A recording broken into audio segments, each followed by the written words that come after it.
What's going on, everybody? Jorge Aquino coming to you live and direct. It's Tormenting Tarmac podcast where the enthusiast never dies. You find us recording on a fine and lovely Wednesday evening here in the middle of December. I hope everybody's enjoying their holiday season as we continue it on. I've got some spectacular guests. These individuals, they're the homies. Dylan Orluck from Dupont Registry, Lorenzo Iacomini from Issimi, Gian Paolo Scorzo of Carrisimo here in Arizona. Gents, what an absolute treat to have you all back. This is the first time that we've had GP with us on the pod together like this, but you guys are all homies in the background along with me. So this is going to be a fun one tonight, but it's great to see you guys. How are you? Thank you for having us. We got two Italians. Yeah. Let it be known right now. We're going to be fighting for who's more Italian, let me tell you. Yeah. It's true. I remember the first time GP and I recorded last year, and I said Ferrari in front of him, and he went ahead and said Ferrari as we were talking in English. And I felt like I disrespected GP so bad at that moment in time. I was like, John Paul, I'm sorry, bro. I will never say Ferrari or Lamborghini or Pagani in an American accent ever again.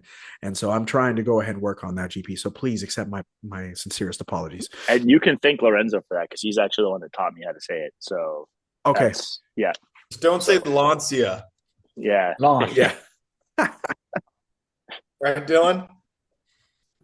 Yes. Well, we need to talk about your guys' little Fiat you guys bought there too, by the way. This is big news. We've got so much to talk about. And actually we should kind of discuss that a little bit because we'll start off right there actually. So back in October, John Paul and I were hanging out over at the Velocity Invitational. I told Lorenzo to come down. He didn't want to because he said it was too hot, but it was all good. It's all Gucci, Lorenzo. It's all right. Didn't hurt my feelings or anything. Hurt mine. But yeah.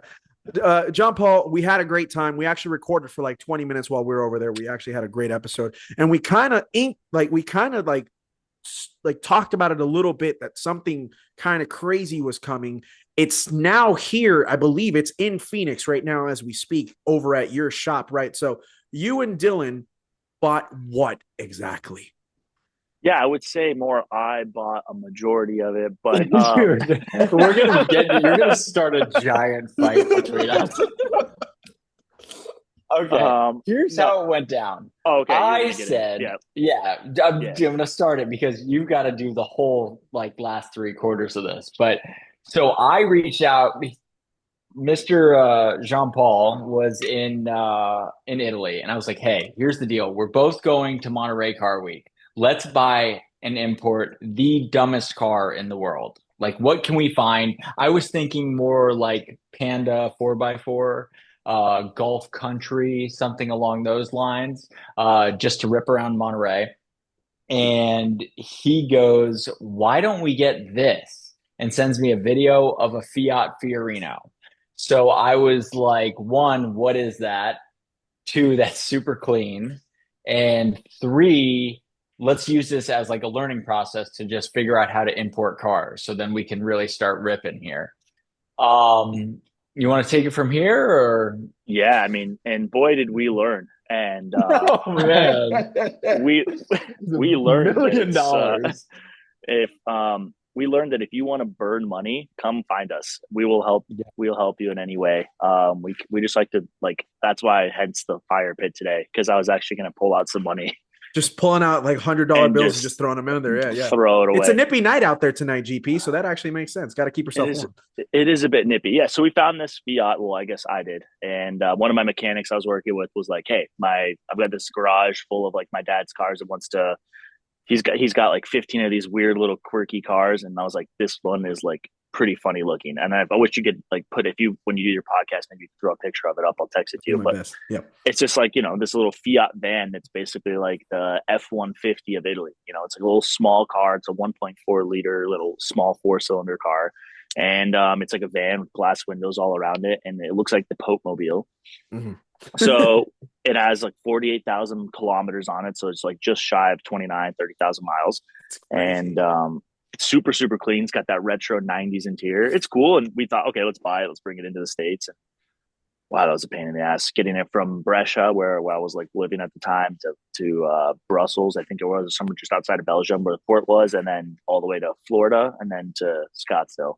Um, don't get me wrong. We know the process now. We know the process how to import a car. Don't recommend it for the cheaper cars. I would recommend it if you have a bigger car on the way. You know, where you can spend $10,000.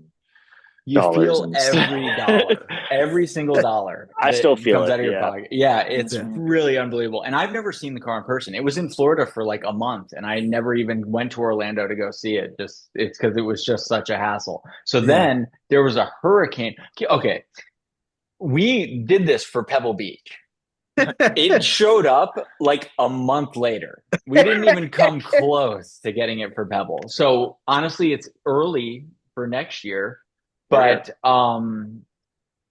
on top of that, there was a hurricane coming. So we were like, hey, why don't we just roll it outside and light it on fire before the storm?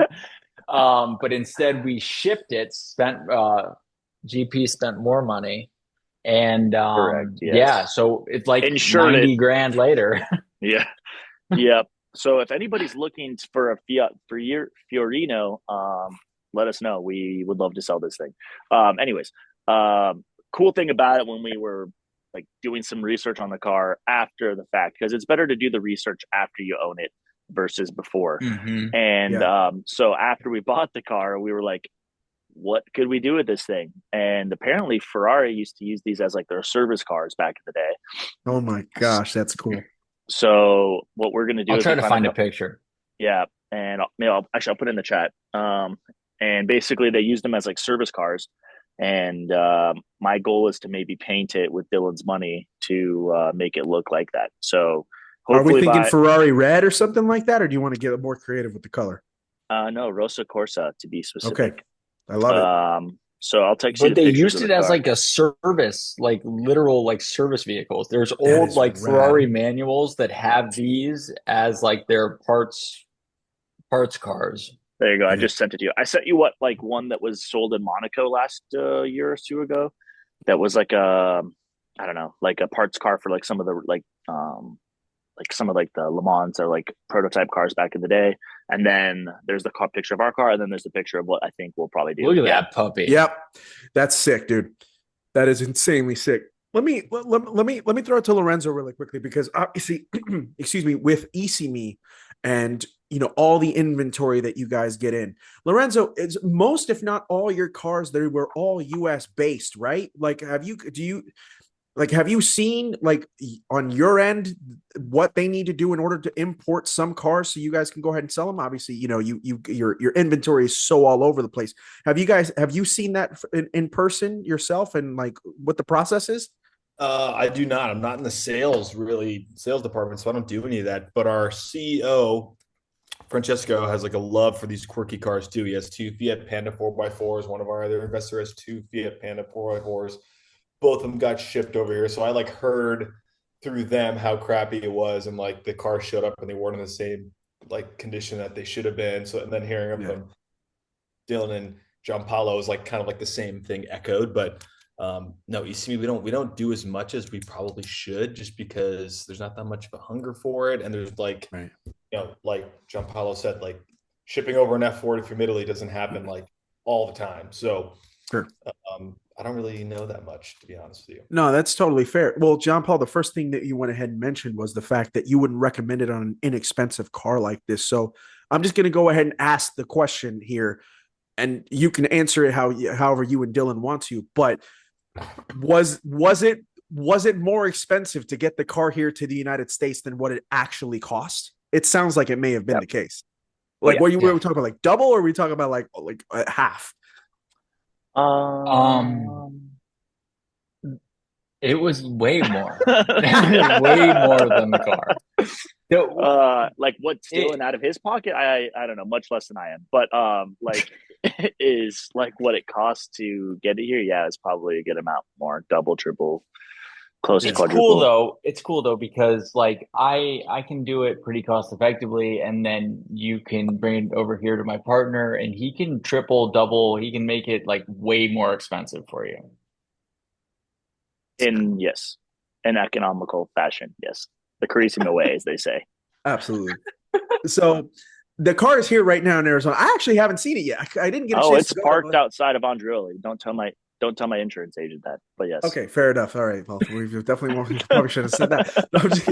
So I didn't get a chance to go to Espressos and Engines before Thanksgiving, which, by the way, I know it was another resounding success. Great job, GP. Always killing it with that Cars and Coffee. One of my favorite ones here in the city. What's been, I guess, the reaction from anybody and everybody who has seen that car, boys? Like, I mean, I love it. I think it's quirky. I think it's weird. I think it's funky. Like, do you get the same vibes? I mean, because it is a left-hand drive car, so like that you see it's that awesome. Automatic. It's still great, right? Oh yeah. I mean, look, for how like even as like how basic it is, like I'm like don't want to like I'm willing to say it's probably the only one in the United States. Like I'd be willing to bet if anything, there's maybe like a handful of them, but like I don't think anybody's as silly as us to import that cheap of a car from Italy. Even though there's actually surprisingly after our research, there's like a massive car in Brazil. Like if you go look up Fiorinos on Instagram, it's like a common thing to like lift the rear axle. Like they don't lift the front, they just lift the rear like 3 feet off the ground and they ride like this. This car is actually built in Brazil, even though it's a Fiat. But yeah, so like it's pretty crazy. It's funny to look at. Like everybody that comes by the parking lot, the restaurant when it's parked out there, they're like, what is this? Like what? And people like see it on the road and they look and they laugh. So like I can't imagine like when it's got a full Ferrari red livery on it and it's got like, some cool different paint job. I'm sure it'll get even more looks. But in the meantime, I bought a Pope outfit that I'm going to show. I'm going to show for Dylan around during Car Week here in Arizona, and he'll be wearing that outfit with the lawn chair in the back. Can I just get in on that real quick? I mean, I'm in the hood Absolutely. Too, right? All right. So dude, you can ride up front. 100%. Yeah. Lorenzo, there's actually seats in the back too. Yes, perfect. That's where I was going to say, Lorenzo, are we going to be able to go ahead and see you for Arizona Car Week? It's end of January and whatnot. I know you've got a lot going on up there, and we're kind of going to get into that because you know there's so much to catch up on with Issimi Drives, the YouTube channel, which to me has been growing, and you've been doing excellent work. But can we expect you to come visit us in Scottsdale this time? I know you're going to be here soon, but maybe you got to come back a month after. I unfortunately cannot make it this year. I was telling Gian Paolo because I got family, a bunch of different stuff going on, and I thought this year would be the year because it just stars aligned. Sound really cool, but I'm gonna kick the can next year. Like it's okay. Dylan, what? Can we expect? You literally broke up. Dilly, can we expect you in Scottsdale for Car Week? Yeah, okay, that's the plan. All right. I should be there. I have plans to be there. I don't know if I can make John Paul's show, but I'll be there hopefully Thursday through Sunday. Okay, cool. Because we're Dupont Registry's doing the party again this year at the W. So I will absolutely try to make it this time because I am not going to be an idiot 2 years in a row. First of all, I will do my best Lorenzo impression in the back of that car. If that means I need to get yoked over the next like month and a half, I will do that. I was actually planning on being the like assassin sniper in the building next door to shoot down the Pope. So you can just take that role too. Same thing. Okay, sure. You kind of have that Luigi vibe to you, Lorenzo. You know, too soon. Luigi. too soon. Your eyebrows kind of match the. Anyways. Mamma mia. Oh man. All right. I want to see all three of you at once. How do I do this? I gotta fix this. Oh, good. Well, as you go ahead and do that, my question is, let's catch up with Lorenzo a little bit because Lorenzo, since when you were last on, which also Dylan was on too, I think that was all the way back in March, and we released that in April, and that was a great episode. Big shout out to Jordan. Shout out to our boy Jordan who couldn't be with us tonight. But you've really taken on this incredible role over at Issimi, right? You've kind of become the face of the videos. Not kind of, you very much have become the face of the Issimi YouTube channel now, with Issimi Drives. We talked about, you were filling some big shoes, right? I think you filled them successfully, my friend. And I'm not just saying that. I've watched every single video that you've done. Your hosting skills are incredible.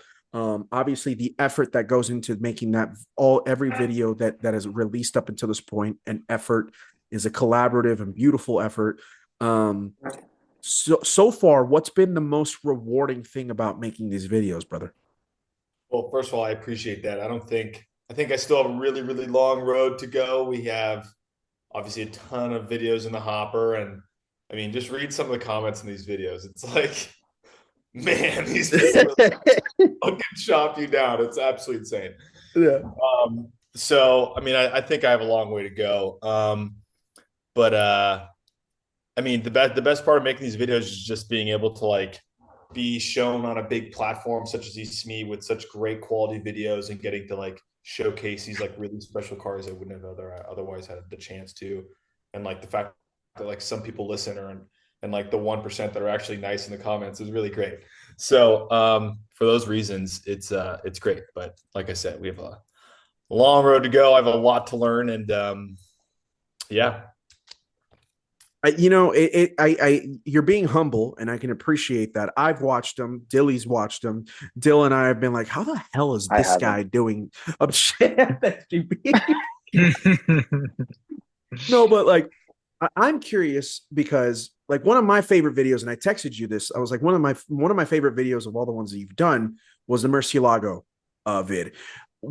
How much of your input is going into the creativity and the storyline of being able to tell in these videos? Like, are we talking like basically, is this for the most part your brainchild? Because there was a lot, that Murcielago video, I've recommended it to almost like, I don't know, like about 30 people at this point. I've shared it all over the place. There was something about that particular video that when I watched it, it spoke to me in a way that other videos haven't in a long time. Maybe it's because we're all of the same age group and we all grew up doing the same thing, whether it was playing PlayStation, GameCube, Xbox, everything. The way that starts is really cool. So would you say like a lot of that is your brainchild, or is it a collaborative effort between everybody? That video specifically was a lot of me. A lot of the videos you actually get to see actually get edited. Like I write this huge script and probably like 40% of it gets edited out. So I'd say a lot of it is not really a lot of me. But that Mercy video, yeah, you're right. It was, I mean, we're the generation of PlayStation and GameCube. Like I got into cars because I started playing Need for Speed, Hot Pursuit 2, and I heard the cops over and over always saying, pull over that guy with Lamborghini Murcielago. And I'd be like hearing that 18 billion times. Like, that's a Lamborghini Murcielago. 550 Barchetta. And like, I literally can hear that voice in my fucking brain. So that's how like I got into cars and that kind of started. So I was like, man, we have the Need for Speed car right here. Like I got the game. Let's like make this thing happen. Like you can even make a series on YouTube reviewing all the cars from Need for Speed Hot Pursuit 2 because they're fire. It's like 6.0. Carrera GTs, like Vipers, like they're such sick cars that back in the day people just drove like nothing, and now they're all $1 million. And you're like, damn, this is crazy. So yeah, that was a little stroke of genius there for a hot sec. But yeah, like I said, a long road ahead, and there's like more cool cars to come, and we got this new guy who's helping us film and do content creation now, and he's like super creative and very. Dylan knows him. He's like a mastermind. So maybe we could bring some new flair to these videos too. So yeah, I'm excited. No, well, I'm proud of you, brother. And I mean that. I'm proud of the three of you. You guys are all doing such immensely awesome things in your respective spaces, whether it's, Dill going all over the East Coast and actually all over the country and just continuing to go ahead and make sure that, he's taking care of all of his clients and whatnot. John Paul's literally going out, he was out and doing Mille Emilias earlier this summer and stuff like that. We talked about it when we were over Velocity, and then you, Lorenzo, with everything that you're doing over at Issimi. Actually, you and I had kind of talked about this, and I'd like to go ahead and get John Paul and Dylan's reactions and also their thoughts. One of the cars that you did do a shoot on was the Kindred Motorworks Bronco. And John Paul, I know that you went ahead and saw that at Velocity. So I'll start with you, bro. Because there were so many things there. Obviously, we saw the 250s and all these Porsches that were all over the place and everything like that. Sure. Did you get a chance to go ahead and really kind of get a little bit into the nitty gritty with that Kindred Motorworks Bronco while you were there? And what'd you think? Yeah, I didn't get as like in depth as I probably should have, because I honestly at the time I didn't know like Issimi was doing like a big expose on it. I No, think neither did actually, I. It worked itself out that it was like Lorenzo did it like 2 weeks later, and I was like, "Yo, what the hell?" It was and awesome. that's what I saw. And then honestly, I think I saw one. Don't quote me, but I think I was at the motoring club or something like that, and I saw one there, and like that's where I think I sat. Not sat. I don't know what I did. It was like worked around it. I grabbed the coffee one day, and I kind of sat on, like sat around it and kind of took a look at it. I mean, cool idea. I'm a big I'm a big fan of those resto mods. Like if you do it tastefully and like the right way, there's a lot of people that'll do like the, kind of something, chop it up and just piece stuff together. So it's nice when it's Right. like properly done and like it looks like it's a brand new car. But it's also cool because you're throwing it back to like a vintage car, which obviously you guys know how much I'm into the vintage car world. So it's Yeah. nice to like see like a proper like beast mode car that's done like the right way, classy. Everything's done elegantly. Suspension's done awesome. Brakes, seats, interior. It's not just like, oh, we put a set of Recaros in there and it doesn't Right. match. It's like everything's like well done. So yeah, I thought it was pretty sick. I I mean, agree. Kindred's cool because they kind of take a different approach to resto mods, and that's that like they're like it's venture backed. They have like this 10-year plan. They're releasing 2 new models every year. Like I got to see the next model they're coming out with. And like it's a complete departure from the SUV. And like the next model they're making is like not that either. Like they're not just like, they made this Volkswagen Bug and the Volkswagen Van and then that. And like, you're like, okay, they're just going to keep making SUVs. Like, no, they're making like a bunch of other shit. So it shows like they're very forward thinking. Like, for example, like we can't really call them resto mod, but like a smaller kind of boutique manufacturer like Pagani, for instance, just makes Mhm. Zonda for forever until someone will stop. Like they don't have any plan, they don't have any vision. Like the Kindred really, you can see that this plan is being made, and they're trying to be like the McDonald's of resto mods, and that's a bad way to say it, but like there's 4 colors, there's 2 interiors, there's 2 trims, like there's EV or V8, like no manual option, like choose it and like get in, get out, and like they can make a car in 6 months. Where it's like go to Chimera and you like put an order in, pick the special color from like your favorite Dixie cup, and then and then like they get it to you in like 3 years and it's leaking oil. Yep, I'm not saying that happens, but like Yeah. there's not much of a plan, and they just kind of shove shit out as they can. But Kindred, like it's an assembly line, and it's like awesome, and they pay their employees really well. And like you're going through there, you're like, damn, like this looks like a part of Ford. It's kind of crazy. Yeah. So for that, I really appreciate them. But it's funny that you bring up Kindred too. I don't mean to like just hijack the podcast here too, but like, what do we think, all the guys, about resto mods? Because I have a video coming out here soon too about like, have we gotten too far? Car Week this year was a lot of resto mods, and like, at what point are we like taking too many? Like, will there be a single like not done up Porsche on the road in 20 years? Like, what the fuck's Right. going on? I Why? Like, agree. why? You know? I'm with you. Dill, I'll let you take this one first. So that way you can go ahead and get in here, and then we'll go around the table on that one. I was just talking to one of my clients about this because he had just gotten offered. It was like an older Mercedes where this guy was trying to do some sort of restaurant. I can't remember what it was. It was in the parking lot, and I was like, "What's the deal with that?" And he's like, "Well, it's just another one of these guys that's doing another restaurant on one of these cars." And we kind of talked about who's going to last. Like, yeah, Singer's doing really well. Gunther Works, they don't make that many cars, but they do well. They sell them. Maybe not in the secondary market as much. We have a lot of them that sit on the site, but like who is actually doing this? Like you were saying, Kindred does. Like, is this like, do they have it planned out like a business? I was really impressed with the Centrica, with what they were at least telling me. I don't know, but like they're running this as a business. They brought in like legit business people and people that are, big names in the industry, big designers, and they have plans moving forward. When I got a ride in the car, it seemed, as good as can be for like a first production car. So, you know, I don't know. Is Evoluto going to be something? Are all these, I just went to an unveiling of one called Lab 11, which is like it's similar to Singer, but you can bring it to any Porsche dealership to get fixed up. But there's 50 of those to choose from. So I don't know. I don't. I'm curious to see like who's going to be standing 5 years from now. For sure. But really quickly, for those that are listening that may not be familiar with the Centrica, if I'm not mistaken, that's the crazy cool resto mod Lamborghini Diablo that was unveiled earlier last year. Is the Evoluto, is that the new F355? Is that the 355? Yeah. Is that right? Yeah. Okay, cool. GP, I mean, this is your realm, brother. This is, these are your cars. This is what you go ahead and, working basically day in and day out. What are you thinking from what you're seeing? I'm really curious to get your thoughts on that. Yeah, I mean, I like them in a way. I mean, like I was telling Lorenzo and Dylan the other day, like we got to start our own. Like I know it's crazy and it's too much work, and it's like everybody you tell like you want to start your own is like, yeah, don't do that. I think it would be cool. Like, I mean, obviously, like I like working with cars. I like working with like the vintage ones, and I like kind of giving them like a new life. Now, there is maybe a line on like where you draw it. Like for my personal like experience or my like personal like ideas of cars, like recently, like I bought a motor this last week. This guy took a brand new Dino that was like not brand new Dino, sorry, like a Dino that was like a perfectly running car. Paid good money for the car that was in top condition. Motor was great, chassis, everything, and he took everything except for the motor. I mean, basically only kept the chassis and the shell and converted it to an EV.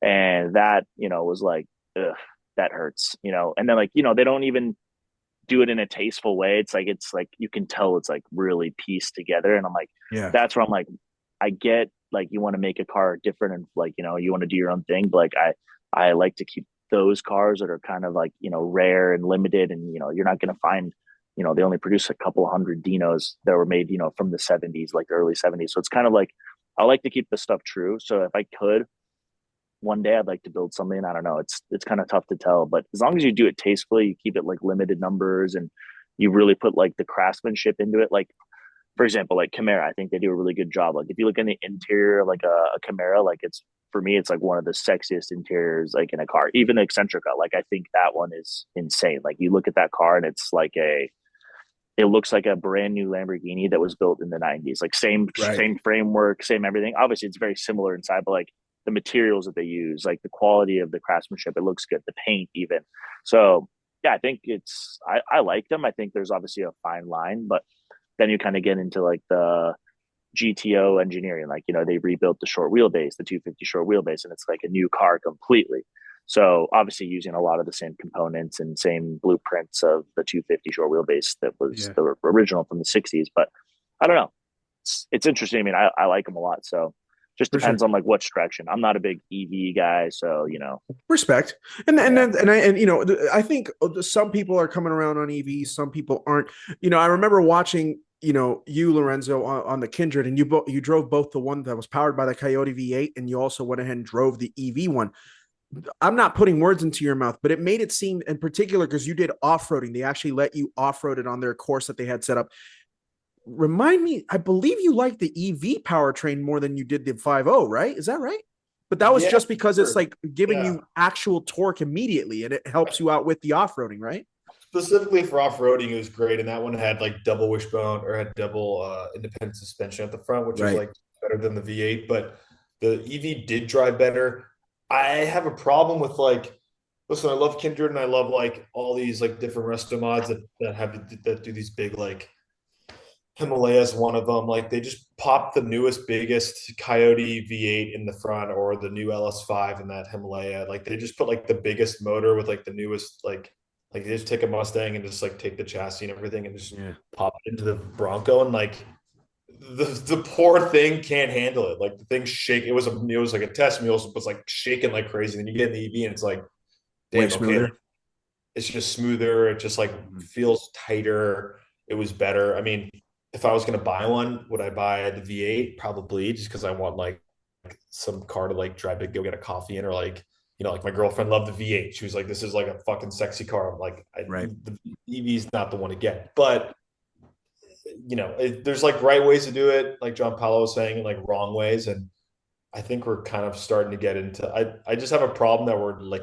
we keep restomodding the same cars, the same models, which is why that one Jaguar XJ that Kaiser guy designed, like I don't like the car, I don't like the design, I don't like what they did, but like I like that they use like that crappy car to build it because like no one's gonna miss like a Jaguar XJ on like one of those crappy cars on the road. But Mm-hmm. I'll miss an F355. I'll miss a Diablo. I won't miss a Bronco, but like you know what I mean? Yeah. But what about like that Sacrilege Motors, the electric Porsche? I think they were at the Issimi house. Yeah. The build quality is nuts, and you're not going to miss a whatever donor car they're using because they're taking automatics and See, doing it. That's where there's like a fine line on those 911s, and because it's actually starting to get a little bit crazy on the 911s, and we brought that up, so I'm gonna go ahead and kind of get into it now because like Lorenzo actually did the Kagi Turbo 993 resto mod, and I like it. That car's that's like one of those. It's like a shame they took a 993 turbo. Like 993 turbo is a fantastic car. Chopped it up. Yeah. Sure, the Sacrilege. It's an automatic 964. No one likes them anyways. Like a cab. Like that's like the crappiest 964 ever. Johnny Lieberman posted about it, how much he loved it. Like I drove it and wasn't that fast. Not that visceral. Like nothing for me was really like stood out. I was like, you know what, like. Not like this car doesn't fill any gaps for me. It's just I'm with you, but then it's not it. It was I personally did not like that car. I need maybe more time with it, but yeah, that was not it. And to be fair, every journal. Go ahead. Go ahead, Dill. No, go. Please go ahead. I was just gonna say, but every journalist really likes it. And I don't know if they're coming at it from this, like, hey, like it's, if you don't want to deal with maintenance or you just want a car to drive to get coffee. But I was curious about that because it's, I mean, I know the owner and he's super cool and he, yeah. Yeah, it's interesting. Go ahead. They're definitely cool dudes. Like the guy from New York, whatever, that venture capital guy, he's like so funny to talk to. He's like the most New York guy. Awesome. He'll just talk, and you're just like happy to listen. No, the car like performs really well. Like the suspension's great, like, and the gauges, everything. It's like really beautiful, but it's like, man, like I just like for me, and I'm sure like a ton of other people, like it just doesn't fill a gap. Like right. I'd rather just have a Taycan. You know what I mean? Like I'm the same price, and like, yeah, I don't know. Yeah, the resto mods are starting to just get a little bit out of control because let me give you a perfect example. I was talking to a friend of mine about this the other day, like RWBs. I love an RWB, right? Nakai is an absolute genius. He's also a psycho. The level of chain smoking that dude does is just absolutely nuts. But he's amazing. And to me, he's an artist. And, I remember when he first started RWBs, like he was kind of redoing these RWBs. They were older 964s that were beat up, that he was kind of giving them life. And then, it's gone from that to now people, and RWB isn't the only person that's doing this. Now we're seeing it, especially with Singer and we're seeing with Gunther's, like people are, and even Kagi Turbos, people are buying lean 964s, clean 993s, clean ass G bodies, and these are the donor cars now. And I'm just like, hold on, bro, pump the brakes, because not only are you going ahead and making the value of them shoot up like crazy, but then you're also kind of, I'm all for somebody taking a car, right? John Paul, I'll use John Paul as a perfect example. If John Paul buys a car and gets it perfectly sorted to go ahead and sell to a client, but it's a stock vehicle, it's just been sorted so it can be running on the road, right? That is the perfect essence of what that car should be, right? But if we're doing this with a brand like a 30,000 mile 964 that's clean as all hell, and we're about to tear into it to do a Singer, like that's where I'm just like, guys, what are we doing? Like I feel like we've gotten to what are we doing here at this point? What about like the 959s that Canepa does? How do you guys feel about those? I'll let you guys go ahead and jump in on that first. I'll let GP get into that. It's tough. I mean, because like those are like such rare cars. I think they do it tastefully, but who's the other one that does something differently? Like the Carrera GT, Graham Rahal. Oh, Graham Rahal. Yes, yeah. Excuse me. Sorry. They'll do the CGT that are like a bit reimagined. I can't imagine what they do. I think they do something with like I mean, it's definitely interior repainting them and blah blah blah. Like I had one on my show the last time. I was gonna say we have a new one here in Scottsdale, right, John Paul? Yeah. Which color? He actually helped me get it. It was it's Bianco Italia, so it's a Ferrari color. Nice. Is it blue wheels? Is it blue wheels on it? Yeah, it's sick. I forget the blue, but it matches his GT3 RS that he has. That it's a special blue, but I couldn't tell you the exact color. I mean, honestly, I like it. It looks cool. But I mean, those are like, the holy grails of like our supercars from our era. So it's kind of weird to see, but I mean, it's tough because you don't see that on like, I mean, my world is mainly Ferrari and like mainly kind of that realm. So it's tough to see with like Porsches, but like you have to think like the production numbers are pretty similar to like, I mean, in Enzo, they produce way less, but like that's like the same kind of style car. Like that, the Carrera GT, the Enzo's, like they're in the same era, the same kind of similar technology, right? But I don't know. You would never see somebody do that with an Enzo. And I guess it's just maybe like that kind of market. I guess nobody really does it with Ferrari at all. But I don't know. I think they're cool because they do it tastefully. And like, if you think about it, these Singers and all these other cars are like multi-million-dollar cars. You'll take a 964 that's, 150, 200 grand, and you just turn it into $1 million car. Of course, you're paying out, you're paying a good amount of money to get it there.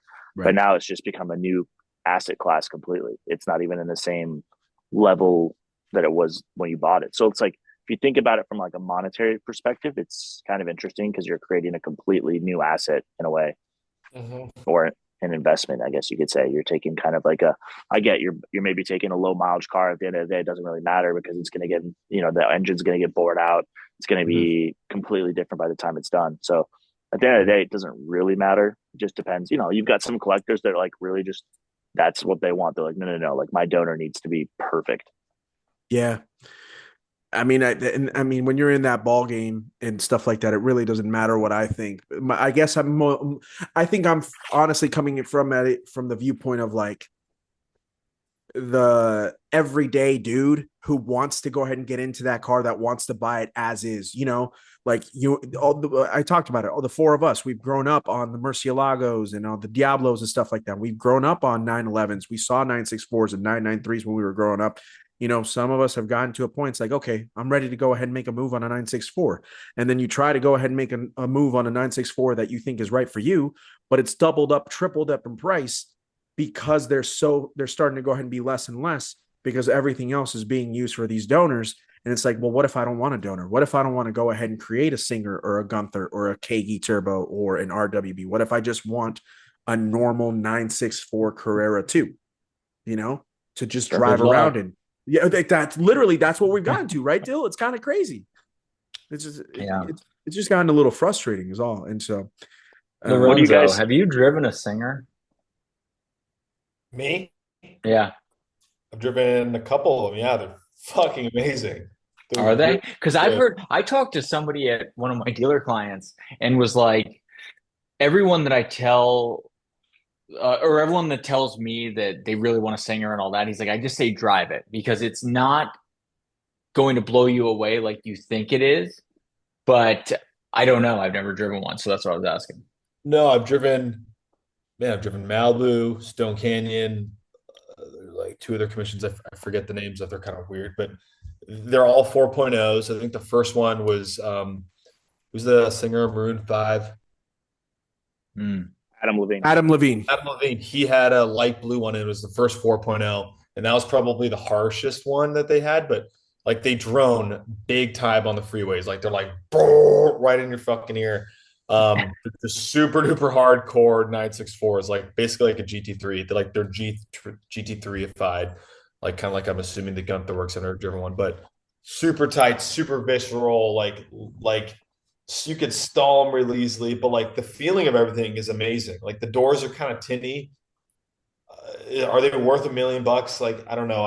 When I drove them, they were probably like, whatever, like 4 years ago, they were probably like $800,000. And I would probably say they're still worth, like, if that's the same experience, like it kind of is now. But unfortunately, like Jorge, it's kind of what you were saying. Like everything is so expensive now. Like all of us, we're not buying a 964. None of us are buying a a cheap like Diablo that looks like a piece of shit. Like we're gonna have to like really search for that Fiat Fiorino. For sure. We're not Rob Dom from like 9 years ago when he bought his Diablo. Like it's just like a different world now. You know, like I had my eyes set on like an Aston Martin V8 Vantage for like the longest time because they were like 35 grand. Mm-hmm. And then they like jumped up to 40. And I was like, fuck, they're getting away from me. My mouth is, and now they're like 50. And I'm like, no, dude, like the one car I had was like, I have a problem spending money. But either way, like example right there. You find it and then it's gone before you even know. Same with Vipers. I know that you're a big Viper guy. Mm-hmm. Yeah, we were talking a long time ago about the 95 Vipe with the Velcro windows. Yeah. I mean, thank God I didn't buy that. I would be here today, or none of us would. But like, super sick cars for like 30 grand. I was like, dude. Yeah. I feel like with those Vipers, I think the move to me is getting the 03 to 06 ones, the 8.3 liter ones, the SRT 10s. I think that's the move. They're not horrendously expensive. They're like anywhere between like 60 to like 70, which is still a ton of money. But like for what you get, the visceralness, like it's even, I would assume that it's even more visceral than than Gen 4, which is the 2010s and 2014s, because those ones had actual ABS and stability control and whatnot. Those ones aren't scary at all. Those are just like insanely crazy cars to drive. But they are. I ripped in an ACR and it was wild stuff, dude. Let me tell you. They're so fast. You want the 95. You want the 95 because the 3-spoke wheels. Those are so gangster. Like I want it for that. I don't. Dude, do you guys remember there was a show called VIP in the late 90s? It was like Pam Anderson and like several others, and they all had these like dope cars. It was like late 90s, early 2000s. I'm gonna try and find it. I'll go ahead and send it over to you guys. I'm pretty sure Pam Anderson was ripping around in the late 90s Viper with the 3 spokes. It was actually hella gangster. I was like, all right, Pam Anderson, we see you, girl. I see you. Dude, we had Hulk Hogan's Viper, which was that same gen, and it was like all red and yellow. The inside looked like McDonald's. And it said the Hulkster on the hood. It was really quality stuff. I love that. Sultan of Brunei. Yeah, seriously. The first car I sold was the ACR. Well, it was the last one, but it was the 2017 ACR GTC. That's a fast car. It's a fast ass thing. I drove in one with Cody Nagowski. Shout out to CAJ Photography. And we went for a rip. And I definitely had a moment of like, oh, this is one of the best driving experiences I've ever had. Like this thing is a ripper and a half. I am curious because you guys are automotive savants in the best of ways, in so many different ways. And last episode, I got a chance to talk with my buddy Lewis about the marketing and ad campaign for Jag, for their new redesign and everything. And now we've seen the concept, the Type 00 that went live last Monday in Miami. I think it's fair to say that we knew that they were going to have to change things up because they haven't sold cars in like 10 years, unfortunately, even though the F-Type is like one of the coolest sports cars of the last decade. But I am curious to guys get your thoughts that I recognize it's a concept. That car's not going into production. This is they're showing their design language. But after us seeing the marketing campaign and whatnot, where are you guys now after having seen what we saw? I will give them credit. London Blue is absolutely sublime. That's where it stops. I don't know, Dilly Dills, what do you think? I put a down payment on it. I don't even know. For their lipstick or for the car? Well, it's like a whole makeup line. I bought the lot. That makes sense. Should I get in on that instead of going into Bitcoin, bro? What do you think? I don't even have anything to say about it. Like I don't even know what's going on. It's so crazy to me, and all that work to like announce like a weird looking concept car. It's crazy. But if their goal was to get people talking, boy, did it work. Holy smokes. I mean, I went through Instagram and I went through like 9 stories in a row, and it was all just talking about the Jaguar campaign. It was something else. At what point does a company get to say when their motto, oh, copy nothing, and then when they copy their exact competitor, like when do we get a chance to go ahead and call them out on their bullshit? Because like that's what really struck me. Like you could have gone ahead and made that to look like a Rolls Royce Spectre or something like that, or a Dawn or anything. And I'd be like, okay, cool. Like it makes sense. Because we know that's what they're chasing after, right? My beef was when their motto was like copy nothing. And then the renders came out before it debuted later on that evening. And I was like, dude, that's a Rolls. I put up a story before Chris Harris did the day before saying that looks like a Rolls Royce. And then sure enough, 24 hours later, he's saying the exact same thing. And I was like, where's my Top Gear check? That's not the point.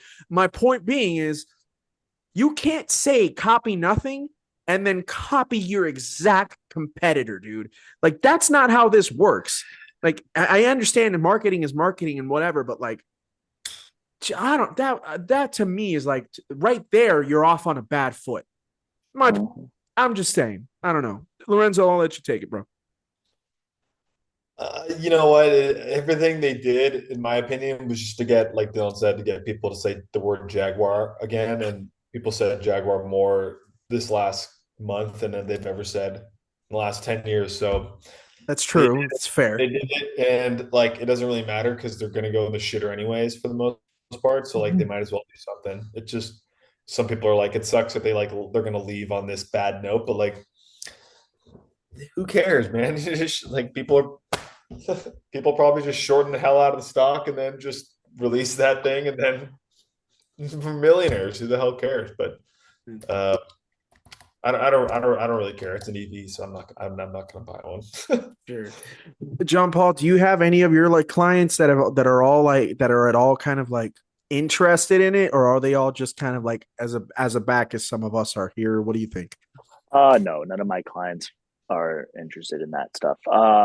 But I mean, honestly, my clients have some pretty cool old Jaguars, so it's like it's like the real old days. So like this, like, but like none of them are ever going to own. Like, I don't think any of my clients or any of people in my car network have owned a Jaguar in the last 30 years. You know what I mean? Or 20 years at least. I mean, they're just not great cars anymore. I mean, there's nothing exciting about them.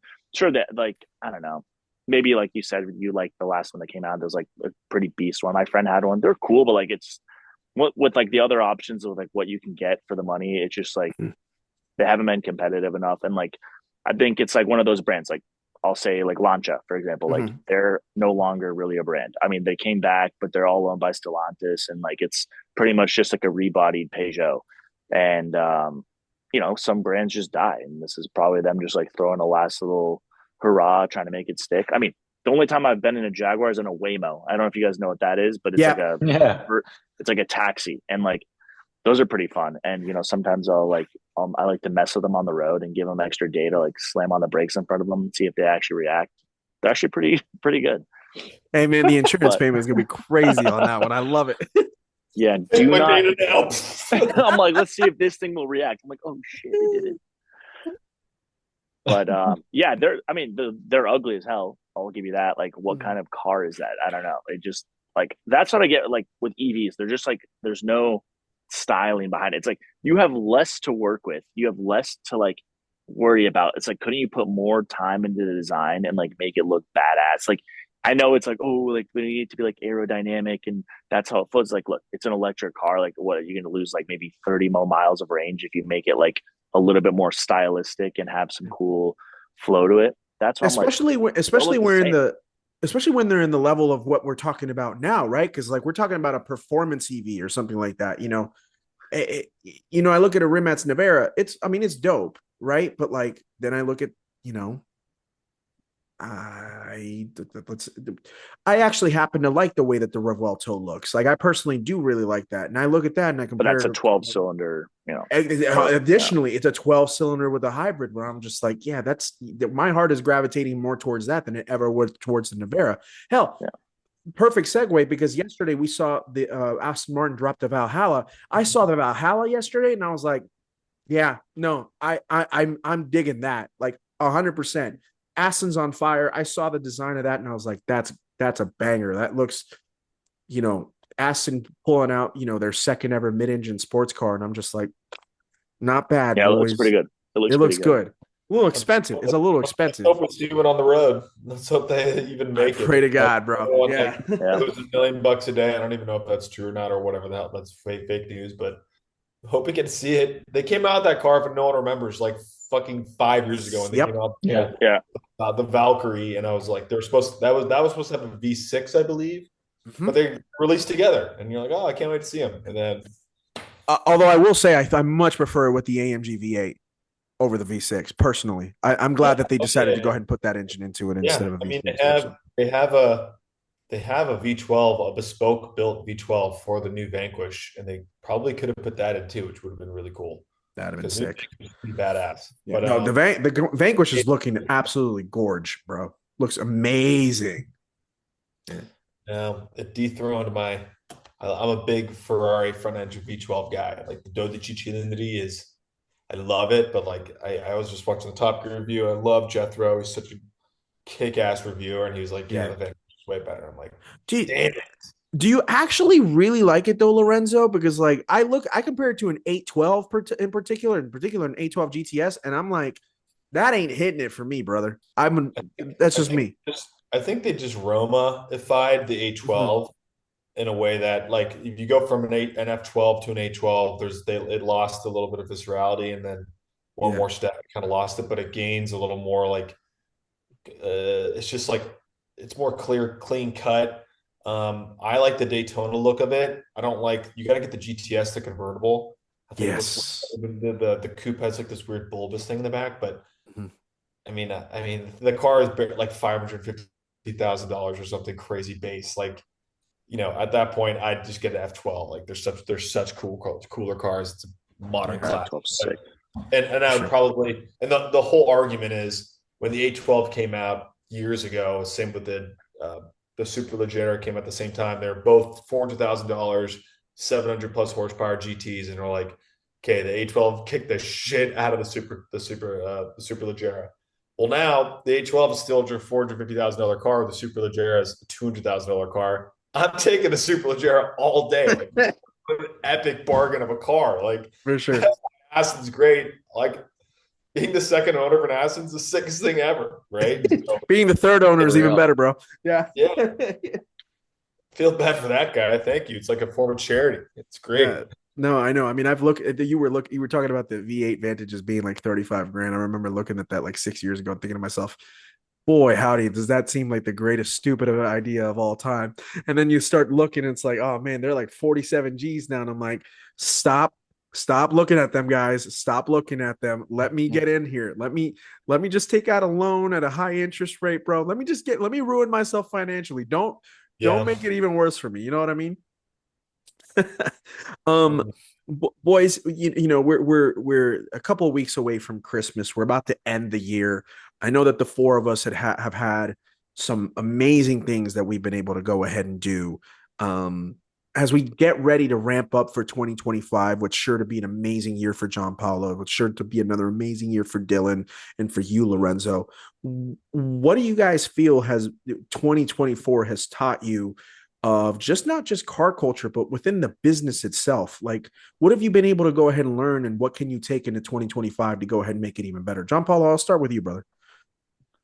Yeah. I mean, 2024 has been like such a great year for me. I got to sell a couple of amazing cars and like got to learn about like how I can run the business and scale it in a different way than I thought was possible in the beginning. And, at the end of the day, for me, and I mean, I guess for a lot of people, it's all about like the relationships. And I like to meet people. I like to travel. And I started working, in this business like 3 years ago, I guess, about 3.5 years ago. And I didn't think it'd grow to like what it's doing now. I mean, I'm not like anything big, but it's just like, I'm happy to see like the progress it's made over the last couple of years. And like, I'm super happy. I love what I do. Like, I'm really, really passionate about this world, the cars, the people, and like, it feels like I'm not working, and that's like what's really exciting about it. And hopefully, like, I'll have a different shop soon in a different spot that I can kind of grow it and scale this into a different area. But yeah, like 2024 as a whole, like I got to go to Italy for a couple of months, and I got to do the Mille Media. I got to work on some special cars that, you don't really get to see ever. And I got to put my hands on them, and I had a lot of mentors teach me a lot of things. So I got to get my hands dirty. I got to go to a lot of special events, and,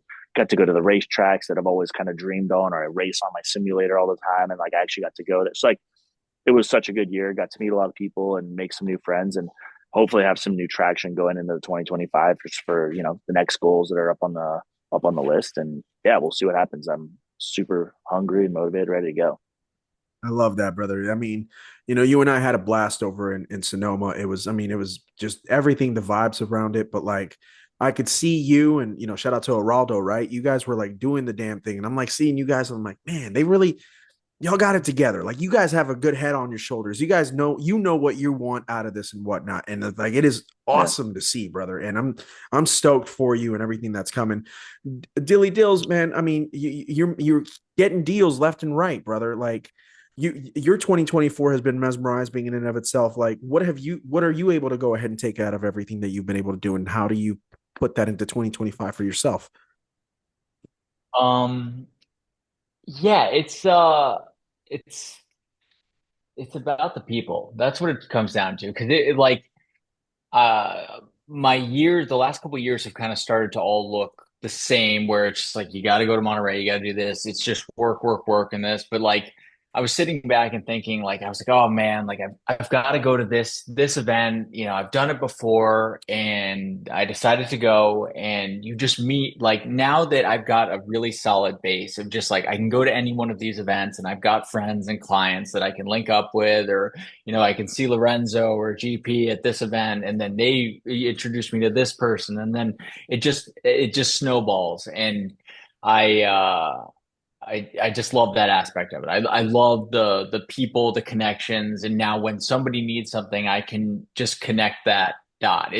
That to me almost feels better than any sort of sale that I can make, where I can, you know, just help somebody out and they can go and, you know, crush it with someone else. It's just I love that part. And then, you know, whenever I, you know, sit there and think like, oh man, like, you know, I don't know what, you know, I did with this year. This year flew by so fast. Like I just think about, like, you know, Jean Paul will be like, hey, like, you know, I've got a guy for an Enzo, or I've got a guy selling an Enzo. I've got this, like, you know, do you have anybody for that? And, you know, that's not really what I do, but like to be able to say like, yeah, I could call like, you know, 5 people that could do something, you know, is insane. So I'm just super lucky to be in this space, and just to, you know, get to hang out with some of these people that we do, and I'm loving every second of it. For sure, man. I mean, you know, you talk about what you've been able to go ahead and do with Lorenzo and with Gian Paolo, like, and then I look at it from my perspective, not to be selfish or anything like that, but what they're doing for you, you've done for me over the last couple of years. I hope you know that, brother. Like every single, like I go places and I'll be like, oh yeah, Dylan Orluck, and they're like, Dylan Orluck, why does this sound familiar? I'm like, oh, it's the tall dude, race car Dill. They're like, oh yeah, yo, Dill, what's yeah? And I'm like, see, having that connection is like a freaking, like, you know, it's a business card. It's like, I know Dilly Dills. I'm going to make that business card. Actually, I'm going to do that. Might as well go ahead and show that off to everybody. But like, Absolutely. I love that. Like that's something that the camaraderie, I think that the four of us have been able to go ahead and build up with one another. And, you know, of course you bring in Jordan, who damn it, I wish he was here with us this evening, but like, Yeah, he means so much to what you've been able to go ahead and incorporate and how you've been able to grow over the last few years. And it's really cool. You know, Lorenzo, you started off, you know, you were doing something else a year ago, and now you're like full on, you know, 2 feet in. Actually, not just 2 feet in. It's going over your coif there on your hair, brother. That's how far you're deep into this right now, right? My man's coming out looking like a merman. But like, you know, what can you take out of everything that you've learned with Issimi? Like you filled the shoes that we talked about, right? And now, you know, going into next year, more content creation and more opportunities to market this wonderful dealership. Like, what can you take out of all of this?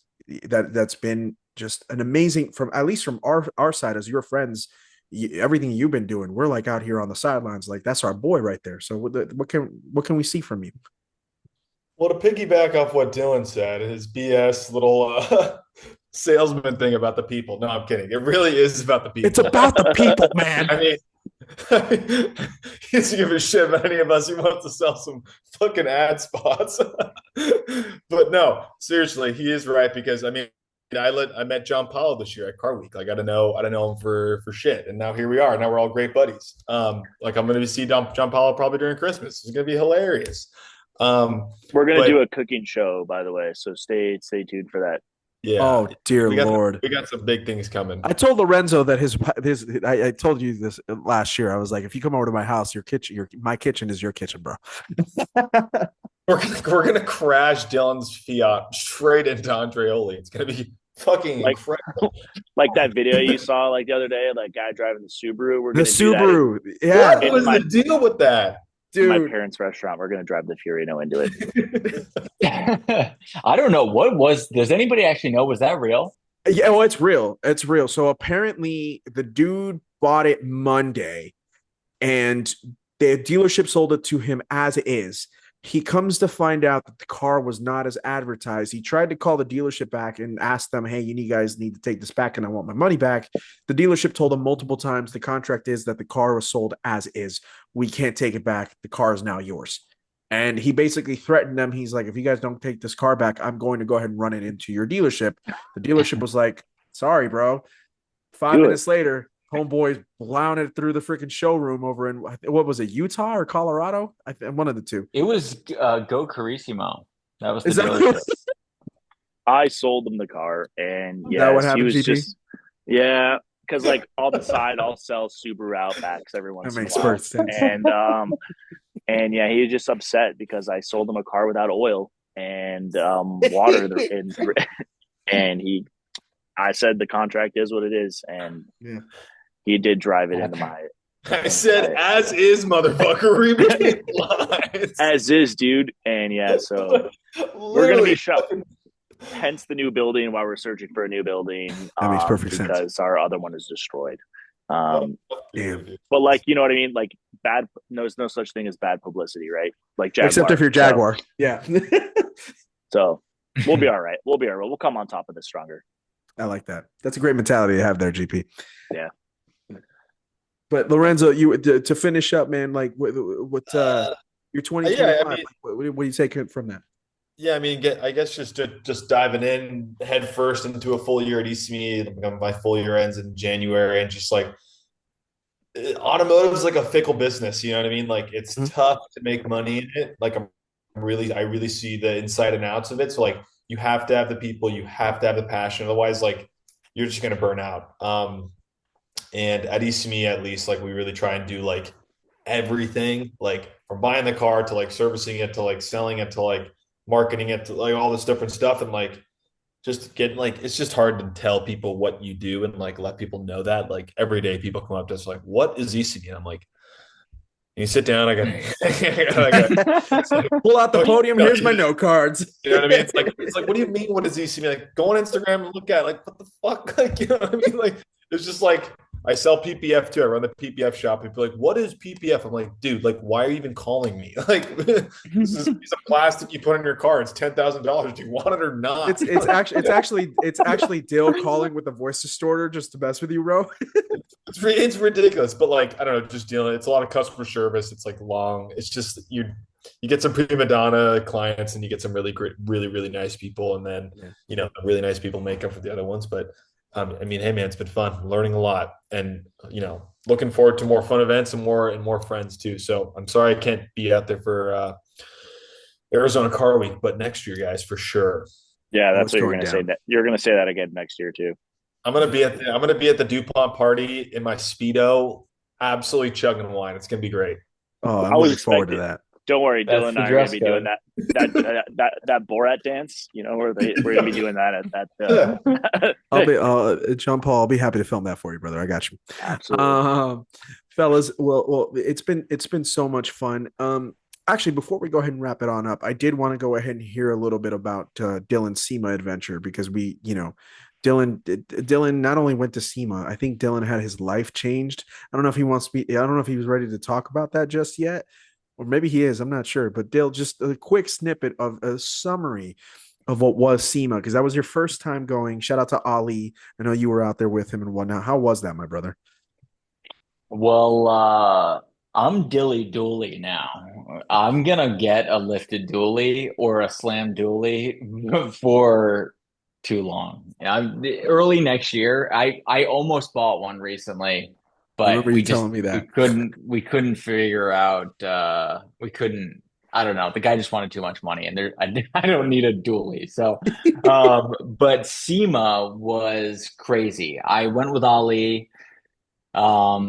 And he's been the past like 7 years and just basically laid it out. I was going to fly in Thursday and then I think leave Saturday or something. And he was like, no, you got to go the whole time. You got to get there at least Wednesday. You got to do this. And we just like picked a haul each day and we didn't veer off the path. We just went up and down every single aisle.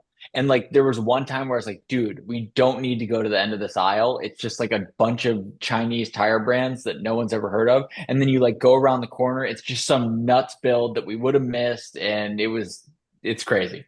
But it's truly unbelievable how big SEMA is. If you haven't been, you should go just to, even if you're not like into that kind of thing, it's crazy to see. And you'll definitely find something like, like Lorenzo could have got a new welder, stuff like that. So, it's crazy. And I had like, there's tons of clients that I had only ever emailed or called before that I got to meet out there because they're not at the usual Pebble Beach, Bear Jackson. So it was good for business, super fun, and just so much walking. And we did like 30,000 steps a day. It was ridiculous, but I recommend it. I need to get to SEMA. Well, Me there's too. multiple events I need to go ahead and do. Well, let me ask you this. You're in my shoes, right, Dill? If you had to go ahead and tell me what I need to go ahead and do first next year, should I do SEMA or should I be doing Car Week? That's tough. Yeah, I think Car Week because Yeah. I mean, SEMA's probably it's more doable. Mhm. But Car Week is just a different level. Right. It's so insane. So insane. I just bought tickets to go to Tokyo Auto Salon. I'm doing the Whoa. thing. That's sick, dude. Watch. John Paul, get ready, dude. You're gonna have to go ahead and be getting ready to ship another car because he's about to go ahead and buy like some crazy Nissan, like a little Pulsar GTI. He's gonna buy, he's gonna ship that over to you, dude. I'm Get telling you right ready. now. Is Just he now? yeah. John Paul's about to go ahead and just toss money right into the fireplace. I love it. Where's my wallet? Well, boys, it's been an absolute treat, and I thank you so much for coming on the pod tonight. And more importantly, as always, dude, I thank you all for your friendship. You guys have become very good friends to me, and you guys have been big supporters of what I'm doing and everything that we're doing as we move forward. So I can't thank you all enough for always having my back and doing shows like this and just putting my name out there when you guys do. So from the bottom of my heart, I thank you so much. And I'm very ecstatic that we were able to go ahead and do one more episode to go ahead and wrap this year up. And I congratulate you all on your successes now, and of course your successes that are coming on next year. So please keep up the great work to the three of you. I'm really proud of you all. Okay. Hey, we're proud Proud of of you you, too, man. brother. Keep it Appreciate going, you. and we'll hopefully be on this together in the next year. Oh, 100%, 100%. Well, we'll wrap it up right there. John Paul, I'll go ahead and let you go first in terms of giving out your socials. And, if there was any prospective clients that are very interested in what you do, go ahead and let them know where they can find you, my brother. Yeah. So if you can find me on social media, pretty much like through all the accounts, it's Go Carrisimo, GoCarissimo. And I got a cool show that it's called Espressos and Engines, and I do that three times a year. Last one was November. I'll do one in January to kick off Car Week, and I'll probably do one to wrap up in March. And then fun one is the Arizona Concourse. I'm a board member of. We got a lot of cool cars coming out this year, and that's the 19th of January too. So that one kicks off Car Week, and we've got some special cars out for you. And I'm representing a pretty special one. So you guys got to stay tuned on the socials and check it out. Scottsdale's where it's at, man, at the beginning of the year. I mean, we said that last year, but I can't stress enough, guys, that people need, if you don't come to Car Week in Scottsdale for Bear Jackson and RM Sotheby's and Bottoms and everything like that, you're truly missing out. Last year was stellar, and I'm sure that this year's going to be an absolute another banger. I mean, That's right. Dylan can attest to that. Me, him, and John Paul all hung out over at RM Sotheby's, and we had a blast seeing SL65 Black Series sell for prices that I was just like, that's way less expensive than I thought I was going to sell. Where is my money? Uh, Lorenzo, Sure. where can they find you? And of course, where can they find Issimi and all that good stuff, my friend? You can find me at the Speedy Guidi on any social, Issimi on all socials, Issimi official. But yeah, send me a DM. And Jorge, thank you for having us on, man. It's been fun. Always fun. Always a pleasure, my friend. Go check out the Issimi YouTube channel. Go check out all the videos that we talked about tonight. The Murcielago video, the Kegi Turbo, the Kindred Motorworks car, the GR Corolla video. What else am I missing? The Lotus, Elise, all of that. Go watch it. They're worth your time. I swear to God. Dilly Dills, where can they find you, my friend, and anything Dupont related? At RaceCarDill, DYL, on Instagram, and yeah, Dupont Registry for everything else. Somebody go ahead and sell my man a dually at a relatively good price so he can go ahead and start building a crazy build. Let's do it. Dude, they are so expensive, even with like They are. 300,000 miles. It's ridiculous. I know. It's America's love for Super Duties. Who would have thought, right? Yeah. Fellas, from me to you, I wish you all a very Merry Christmas. To everybody that's listening, I wish you all a Merry Christmas and a wonderful holiday season. We got one more episode to go ahead and wrap up the year. But for now, we'll go ahead and stop it right here. Lorenzo Iacomini, Dylan Orluck, Gian Paolo Scorzo, right here on Tormenting Tarmac. My name is Jorge Aquino, and it's the podcast where the enthusiast never dies. Good night, everybody. Happy holidays.